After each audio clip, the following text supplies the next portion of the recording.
Vous écoutez Radio Lomé, il est 12h30.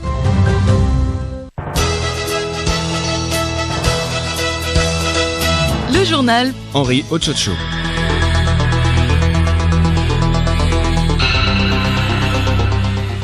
La reconnaissance et la protection des droits des défenseurs des droits de l'homme. Le sujet est au centre d'une rencontre de partage et d'échange ouverte ce matin à Lomé.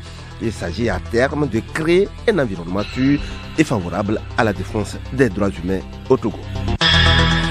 Dissension au sein du Front populaire ivoirien FPI, Laurent Gbagbo opte pour le plan B, la création d'un nouveau parti politique. L'ex-président ne souhaite pas s'engager dans une bataille juridique avec son ancien premier ministre, Pascal Affi-N'Guessan, qui dirige l'aile légale du FPI.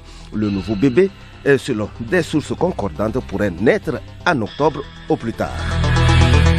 Et puis, sport football, éliminatoire Coupe du Monde 2022. Les éperviers locaux entament ce mardi un stage de 10 jours. Un regroupement qui vise à affûter les armes pour le match contre le Sénégal début septembre. Mesdames, mesdemoiselles, messieurs, bonjour et bienvenue dans ce journal.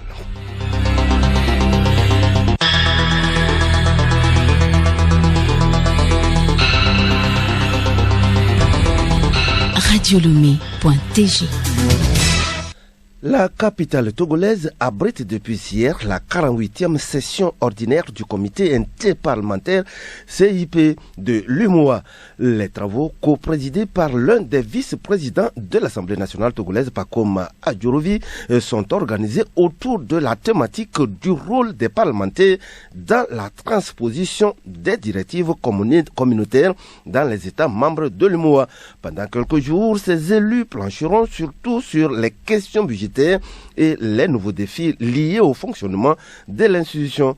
La CIP est un organe de contrôle démocratique qui représente les populations de l'UMOA dans leur diversité. Son siège est à Bamako, au Mali. Une rencontre de partage et d'échange sur l'avant-projet de loi de reconnaissance et de protection des droits des défenseurs des droits de l'homme au Togo se tient depuis ce matin à Lomé.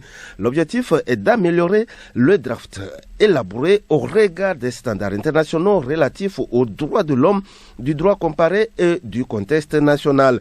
Ceci afin de créer un environnement sûr et favorable à la défense des droits humains ainsi qu'une protection plus solide et plus efficace des défenseurs de ces droits au Togo. Geneviève Bognou. L'article 13 de la Constitution de la 4e République dispose que l'État a l'obligation de garantir l'intégrité physique et mentale, la vie et la sécurité de toute personne vivant sur le territoire national. Cette activité s'inscrit donc dans le cadre de la mise en œuvre du plan de travail du projet de promotion et protection des droits de l'homme signé entre le ministère des droits de l'homme et le PNUD. Doku Pauline, directrice de la prévention des conflits au ministère des droits de l'homme. Le Togo veut se doter d'un cadre légal qui va permettre de professionnaliser et de protéger les défenseurs des droits de l'homme. Alors le ministère des droits de l'homme a recruté, avec l'appui du programme des Nations Unies pour le développement, un consultant pour l'accompagner dans l'élaboration de l'avant-projet de loi de reconnaissance et de protection des défenseurs des droits de l'homme au Togo. Le consultant a eu des séances de travail avec chaque acteur qui lui a fait part de ses préoccupations et il a élaboré un draft d'avant-projet de loi qui va faire l'objet d'amendements. Plusieurs points constituent le stature de cet avant-projet de loi. Tontassé et Sohana, consultant en droits de l'homme. Ce draft contient d'abord la question même de la définition des défenseurs des droits de l'homme. Qui est défenseur des droits de l'homme? Comment est-ce qu'on peut l'appréhender? Comment est-ce qu'on peut le reconnaître? Ensuite, quels sont ses droits et devoirs? À quoi est-ce qu'on peut obliger le défenseur? Mais en même temps, quels sont ses droits? Et dans quelles conditions est-ce qu'il mène ses activités? Et enfin, quel est le rôle de l'État? Nous savons savons que l'État assure la protection de ses citoyens. Donc, quelles sont les obligations de l'État face aux défenseurs des droits humains? Le directeur de cabinet du ministère des Droits de l'Homme, Thierry Adjaoué, a témoigné la gratitude du gouvernement à tous les partenaires bilatéraux et multilatéraux, notamment le PNUD et le HCDH, pour leur assistance technique et financière. Il a invité les participants à s'impliquer davantage pour la réussite de cette rencontre. Geneviève Gognon, merci. Le ministère en charge de la décentralisation veut booster l'enregistrement des faits d'état civil. Une rencontre de réflexion et d'échange sur la mise en œuvre de la réforme de l'état civil au Togo est en cours depuis ce matin à Lomé. L'événement se situe dans le cadre de la célébration de la journée africaine de l'enregistrement et de l'établissement des statistiques de l'état civil. Marie-Claire Pagnon. Plusieurs communications sont à l'ordre du jour de cette rencontre. Il s'agit entre autres du diagnostic sur le rapport du comité technique de l'état civil et le partage des expériences en matière d'état civil. Notopé Kofi, directeur de l'administration territoriale et des frontières en charge de l'état civil. Le 10 août, c'est une journée dédiée à la célébration de l'état civil. Mais nous voulons marquer cette journée d'un cachet spécial. C'est pourquoi nous allons le célébrer, ou bien la célébrer sur 2 jours, pour permettre à tous les acteurs, les officiers d'état civil et leurs agents d'état civil, chefs d'état civil, pour qu'ensemble on réfléchisse sur cette journée de façon à booster l'enregistrement des faits d'état civil au Togo. Selon le directeur de l'administration territoriale et des frontières en charge de l'état civil, le Togo a fait beaucoup d'efforts en matière d'enregistrement des faits de l'état civil, mais beaucoup reste encore à faire. Le Togo fait partie des bons élèves en matière d'enregistrement des faits d'état civil, mais il reste beaucoup d'efforts à faire. Le Togo rencontre encore des difficultés. Donc, ce sont ces difficultés-là que le comité technique sur l'état civil a eu à relever au cours de ses travaux. Et ce sont ces défis et ces problèmes que nous avons traduits dans des recommandations qui figurent dans le rapport qui a été soumis à l'autorité. La rencontre prend fin demain. Le journal Henri Ochocho. 12h38 sur les antennes de Radio Lomé. Actualité internationale, cap sur la Côte d'Ivoire. Eh bien, l'ancien président Laurent Gbagbo propose la création d'un nouveau parti politique. L'ex-président ne souhaite pas s'engager dans une bataille juridique avec son ancien premier ministre Pascal Affi-N'Guessan qui dirige l'aile légale du FPI. Selon un communiqué, le nouveau parti pourrait naître en octobre au plus tard. Geneviève Bognon. C'est après un long hommage aux militants du parti décédés en présence de leur famille et après des confidences aux allures de déballage sur son ancien premier ministre Pascal Affi-N'Guessan que Laurent Gbagbo a annoncé la création d'un nouveau parti. Pour justifier son option et laisser le Front populaire ivoirien à Affi-N'Guessan, M. Gbagbo a lancé cette parabole. Sur le chemin de la lutte, on rencontre souvent quelques écueils. Quand tu marches et que tu vois une pierre, tu ne te bats pas contre la pierre, tu la contournes et tu sautes. L'obstacle dont parle l'ancien chef de l'État qui s'est exprimé pendant une demi-heure, c'est Affi-N'Guessan. Laurent Gbagbo veut donc son nouveau parti rapidement, comme le confirme Frank Anderson Kwasi, un des porte-parole de son camp. Une structure préparatoire va se mettre en place dans une dizaine de jours pour préparer de façon concrète ce congrès constitutif du nouveau parti qui va naître plus tard fin octobre. Jusqu'au bout, Laurent Gbagbo a évité de régler directement la crise avec son ancien premier ministre. Ce dernier s'est même plaint de ne pas avoir eu de réponse à une demande d'audience. À l'heure où il prône la réconciliation, pourquoi Laurent Gbagbo ne l'entreprend-il pas au sein de sa formation politique? En tout cas, du côté du FPI légal, on prend acte de l'annonce de Laurent Gbagbo. La création de ce nouveau parti par l'ancien président ivoirien clarifie la situation, estime le secrétaire général et porte-parole du parti. Les militants de leur côté ont compris que l'environnement a évolué, qu'il y a de nouvelles priorités et que le parti doit se projeter sur des lendemains qui permettent d'apporter des solutions réelles aux problèmes du pays. Au Burkina Faso, c'est la première audience du pôle antiterroriste. 10 dossiers concernent des faits de terrorisme seront examinés par les juges. Pour la première journée, 2 dossiers étaient à l'ordre du jour. L'un concernait 2 Burkinabés accusés d'avoir commis des attaques contre la MINUSMA et les forces armées maliennes dans le nord du Mali. Ce sont les premières audiences du pôle judiciaire spécialisé dans la répression des actes du terrorisme au Burkina Faso. Les membres de ce pôle sont chargés d'enquêter, de poursuivre, d'instruire et de juger toutes les infractions liées au terrorisme et son financement. Ils ont tous bénéficié de formations spécialisées, chacun dans leur domaine. Ils examineront ces dossiers jusqu'au 13 août prochain. Au Tchad, un conflit intercommunautaire a fait plus de 20 morts le week-end dernier. À l'origine, un conflit foncier opposant 2 communautés dans la province du Hadié et Lamis, non loin de la capitale.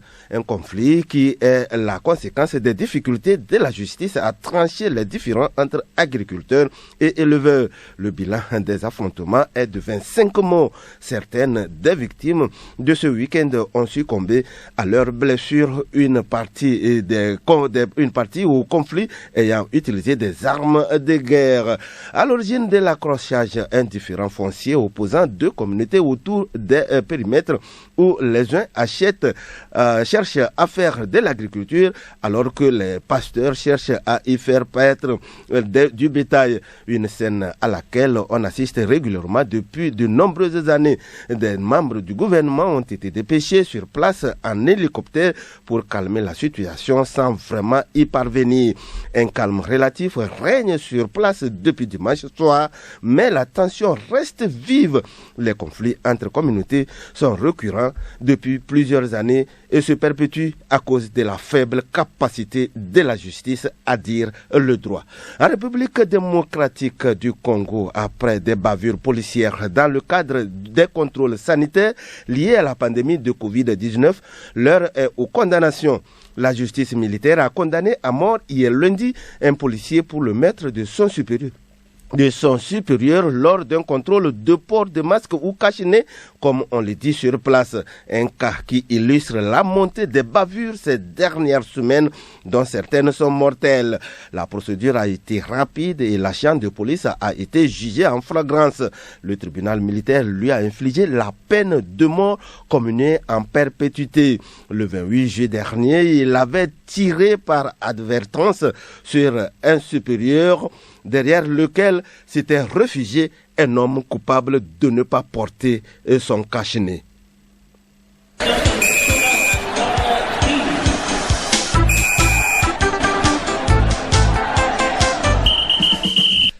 Et vous l'avez compris, c'est la page des sports, ouverture cet après-midi de la saison du championnat féminin de football. Amis du monde et Atleta FC ouvre le bal à 15h au stade municipal. Pendant ce temps, les éperviers locaux débutent ce mardi les préparatifs des éliminatoires de la Coupe du Monde Qatar 2022. Edo Assignon. La sélection locale sous la conduite de Jonas Kokou Komla et le regard effectif du sélectionneur national Paulo Duarte démarre ce mardi un stage de 10 jours. Ce rassemblement permettra au nouveau staff de faire une revue d'effectifs chez les locaux avant la publication de la liste de Paulo Duarte pour la première journée des éliminatoires contre le Sénégal en début septembre. Ce stage sera ponctué par 2 matchs amicaux. Le premier contre une équipe des joueurs de première et deuxième division non retenus par ce stage. Après plus de 2 ans, les clubs féminins de football vont fouler à nouveau les pelouses pour le compte de la nouvelle saison. Le match d'ouverture de la compétition oppose cet après-midi sous le coup de 15h au stade municipal de Lomé, Amis du Monde à Atleta FC. Les 16 clubs engagés sont répartis en 4 poules de 4. En dehors du match inaugural dans la poule D basée à Lomé, les autres rencontres se jouent ce mercredi. Dans la poule A basée à Kara, Djabir FC se mesure à Djara FC, Lyon croise Bella FC. Dans la poule B basée à Sokoré, Gazelle FC défie New Star Étoile FC sera aux prises avec Pilote FC. Ça joue également ce mercredi dans la poule C. À Kbalimi, USAMU va en découdre avec Espérance FC, tandis que Wines Guel croise Ari FC sur les mêmes installations. La dernière rencontre de la poule D basée à Lomé se jouera entre Tempête FC et Apache FC. Et puis, Lionel Messi est tombé d'accord avec le Paris Saint-Germain sur les contours d'un contrat de 2 ans plus 1 année en option. Le Paris Saint-Germain sera bel et bien le prochain club de l'Argentin. Son avion est attendu ce mardi en début d'après-midi à Paris. Il devra passer sa visite médicale en fin de journée et signer son contrat de 2 ans. Merci à toi, Do Assignon. Et pour boucler la boucle, voici les résultats du tirage numéro 5/2021 de l'Autosport.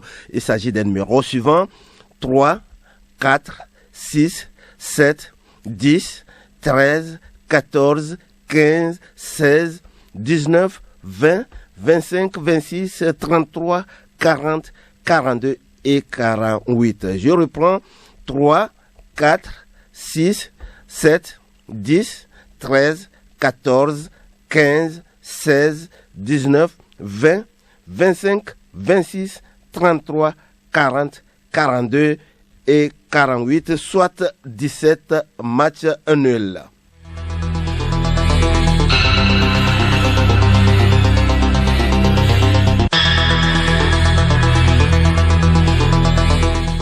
Nous disons merci à Éclos Joël qui a assuré la mise en onde de ce journal, un journal réalisé par André Confino, à qui nous disons merci. Merci à vous, fidèles auditeurs. Retenez, avant de nous quitter, que la reconnaissance et la protection des droits des défenseurs des droits de l'homme, le sujet est au centre d'une rencontre de partage et d'échange ouverte ce matin à Lomé. Il s'agit à terme de créer un environnement sûr et favorable à la défense des droits humains au Togo. Et dissension au sein du Front populaire ivoirien FPI, Laurent Gbagbo opte pour le plan B, la création d'un nouveau parti politique. L'ex-président ne souhaite pas s'engager dans une bataille juridique avec son ancien Premier ministre Pascal Affi-N'Guessan qui dirige l'aile légale du FPI. Le nouveau bébé, selon des sources concordantes, pourrait naître en octobre au plus tard. Et puis, et vous l'avez suivi, sport football, éliminatoire Coupe du Monde 2022, les éperviers locaux entament ce mardi un stage de 10 jours.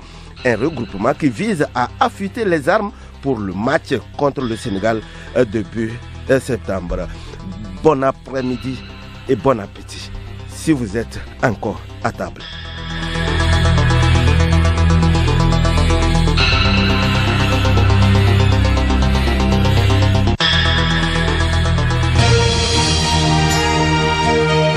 Radio Lomé, boîte postale 434, email radiolomé@radiolomé.tg. Radiolomé.tg